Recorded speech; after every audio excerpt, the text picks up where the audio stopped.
Hello guys, কেমন আছো সবাই? তোমাদের যেটা বলতে চলে এলাম সেটি হচ্ছে ভিভো টি4আর মোবাইলটি কিছুদিন আগে লঞ্চ হয়েছে। মোবাইলটি একটি কামাল মোবাইল। তোমাদের মোবাইলটি নিয়ে বিস্তারিত ভিডিও দিয়েছি। তোমাদের বলেছিলাম মোবাইলটির দাম 18,500 টাকার মধ্যেই থাকবে। তো গাইস, দাম একই আছে, 18,500 টাকাই আছে। কিন্তু গাইস, তোমাদের যেটা জানানোর জন্য এলাম সেটি হচ্ছে ভিভো টি4আর মোবাইলটির নতুন করে সেল শুরু হবে 5ই আগস্ট বেলা 12টা থেকে। অর্থাৎ 5ই আগস্ট বেলা 12টায় যারা যারা মোবাইলটির জন্য ওয়েট করে আছো তোমরা রেডি হয়ে থেকো। হয়তো মোবাইলটি অনেক মোবাইল একসঙ্গে ছাড়বে না, ধরতে পারো সামান্য 100টি মোবাইলই ছাড়বে প্রথমে। সবাই ওয়েটিং করে থাকবে একসঙ্গে, যে 1 সেকেন্ডের মধ্যে ক্লিক করবে সেই মোবাইলটি পেয়ে যাবে।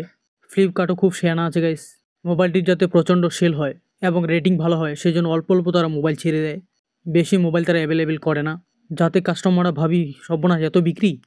তাই বলছি 5 তারিখ বেলা 12টার আগেই সবাই তোমরা রেডি হয়ে থেকো মোবাইলটি ক্রয় করার জন্য। বিশেষত এইটি তোমাদের কাছে জানানোর ছিল। ভিভো টি4আর মোবাইলটি মোটরোলা A60 মোবাইলের মতো তৈরি।